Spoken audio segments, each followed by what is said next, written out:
What's going on, guys? It's your boy Jake here, bringing you guys a Spider-Man Top 5 Friday. Okay, so this episode's gonna be Top 5 Spider-Man Love Interests. Yes, it is going to be that. But with these, there's not that many of them, so it's gonna be difficult, and there's gonna be a couple people you might not have heard of. But my top 3, I'm gonna guarantee you know. Okay, so let's jump in. Number 5 is going to be one you're probably unfamiliar with, Deborah Whitman. Okay, there's not much to say about Deborah. She came in around the issues 190, I believe, 196. I'm not sure if I'm wrong. But she was Peter's girlfriend for a few issues, and what makes her interesting, she was smart enough. She actually had this growing thought since Peter kept disappearing that he was Spider-Man.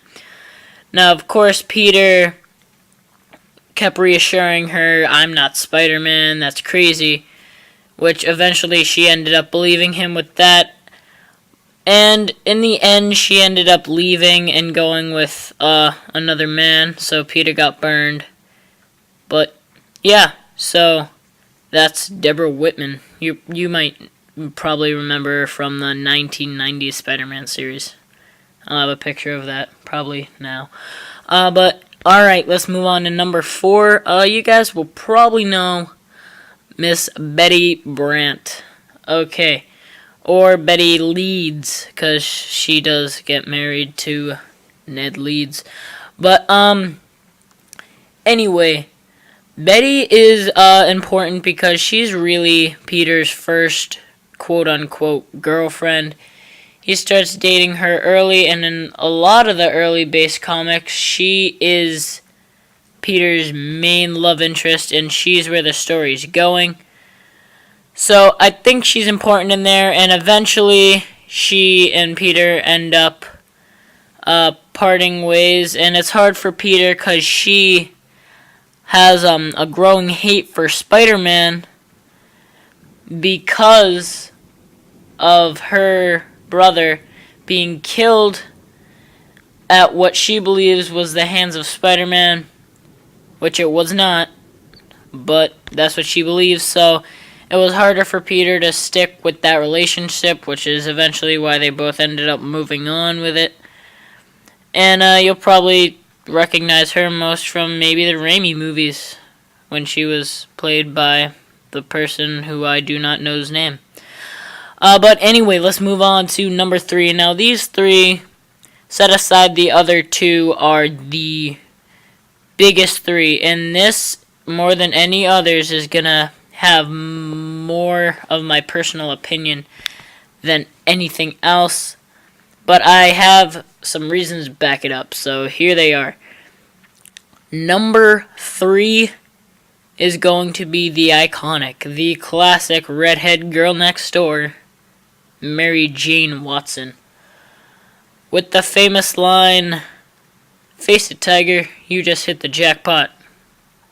Yep, she says that. She's really Peter's love interest from the early issues to the end. She's always there, and eventually her and Peter do get married. And I think they end up divorcing, but they do get married. And she's always there, and she's just the iconic girl next door. Why she isn't any higher, I think she just too much of the time typically played the damsel in distress, which I don't really like. It kind of reminds me of Superman, Lois Lane. I don't like DC. I don't like DC that much. Green Lantern's okay, but no, moving on. Mary Jane is, well, I mean, you'll probably know Mary Jane because she is known as the original love interest, even though she really isn't. But she definitely is the most famous one, the most known one, and she was in the Raimi movies, which is how a lot of people will know her. That aren't huge nerds like me. But anyway, let's move on to number 2. Now, this is going to be a shocker to you guys, because there's really only 2 left that actually mean anything.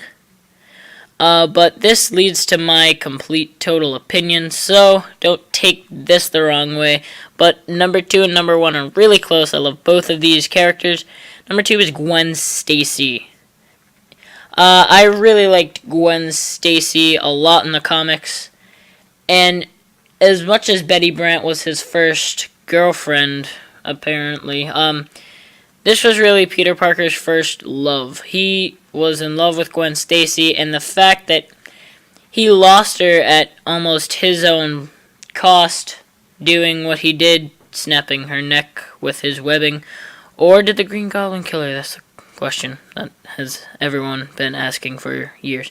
But, and by years I mean decades. But, yeah, she was really Peter's first love, not just his girlfriend, and he lost her at his own hand, which I think forms Spider-Man into such more of an important character. She's almost like the second Uncle Ben. He lost her at his cost, and it just weighs on him so heavily to not make mistakes, because that's what happens when he does. And that's why Gwen Stacy is number 2. Okay, let's carry on to number 1. My favorite Spider-Man love interest of all time, the Black Cat, or however you prefer to say it, aka Felicia Hardy. Okay, I loved seeing Felicia in the comics because she wasn't just a girl. She was a superhero, anti-hero, I guess you could say, as well. I just liked the part that she had powers and she could go toe-to-toe with Spider-Man. And she was never in with him, and she flirted with him all the time, and she's one of the only people that knows the secret that Spider-Man is Peter Parker. And they did have an actual relationship going at one point in the comics. I love Black Cat as a love interest just because of, she constantly flirts with Peter. She messes with him, and she's always tugging the rope. Don't take that the wrong way. That could have sounded really weird. But she's never really giving Peter a chance, but at the same time, she's giving him a huge chance. So yeah, if that makes any sense. But yeah, I like Black Cat. So anyway, guys, that's my top 5 Spider-Man love interests. I'm on the top right now. You'll see a subscribe button or something that brings you there. It's a link. Yes, click it so you can be in with all the top 5 Spider-Mans. So yes, check out the previous ones. Leave a like on this video. Leave me your top 5 love interests. And yeah, guys, I'd love to hear them. Subscribe for more Spider-Man Top 5 Friday. Thanks for watching the video, guys. I'm Jake. Adios. No. I don't like peace. Yes.